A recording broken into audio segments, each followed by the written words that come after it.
ఇలా కవిత గారు ఆరోపణల గురించి మనమే మాట్లాడాలితే ఎట్లయితుంది? మనది వేరే పార్టీ కదా. కవిత గారు ఏం మాట్లాడిందో కవిత గారికి వాళ్ళు సమాధానం చెప్పాలి. నేనెందుకు సమాధానం చెప్తా? వాళ్ళ ఇంట్లో సంసారం ఏమేమి ఉందో, ఎక్కడెక్కడ పంచుకోవాలనో, ఎక్కడెక్కడ దాచుకోవాలనో దాచుకున్నాయి, మరి సరిగ్గా పంచుకోకొచ్చిన సమస్య అది.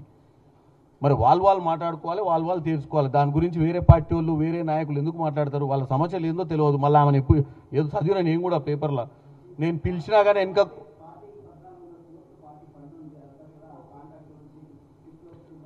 ఇప్పుడు కవిత గారు ఏది మాట్లాడినా తెలంగాణ ప్రజలు ఆమెను నమ్మరు. దొంగలు పడ్డ 6 నెలల కుక్కలు మురిగినట్టు ఉంది.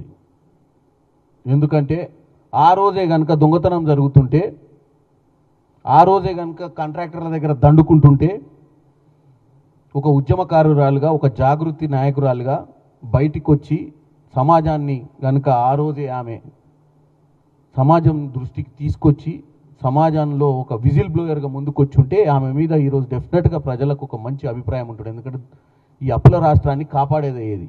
ఈరోజు అంతా అప్పులు అయిపోయినాయి, వడ్డీలు కట్టలేక మేము రాస్తుంటే ఇప్పుడు వచ్చి ముచ్చడి చెప్తే ఓడిటాడా? ఎంపీ ఎమ్మెల్సీ చేసింది కాదు, ఏం చేయకున్నా ఒక సిటిజన్గా ఇంట్లో కుటుంబ సభ్యురాలుగా ఆమె ఎంపీ ఎమ్మెల్యే కాకముందు జాగృతి అధ్యక్షురాలు కదా. వాళ్ళ నాయనో దుకాణం ఆమె దుకాణం నడిపిరు కదా.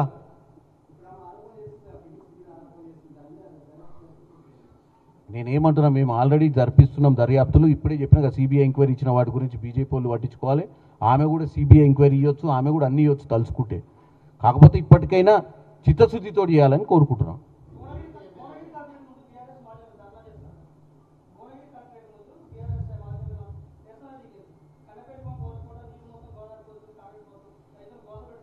వాళ్ళకు ఒకసారి మొన్న మేము చూపించిన విజువల్స్ పంపిస్తాం. కన్నెపల్లి పంపు లాస్ట్ టైం ఓపెన్ చేస్తే ఎంత మునిగిందో.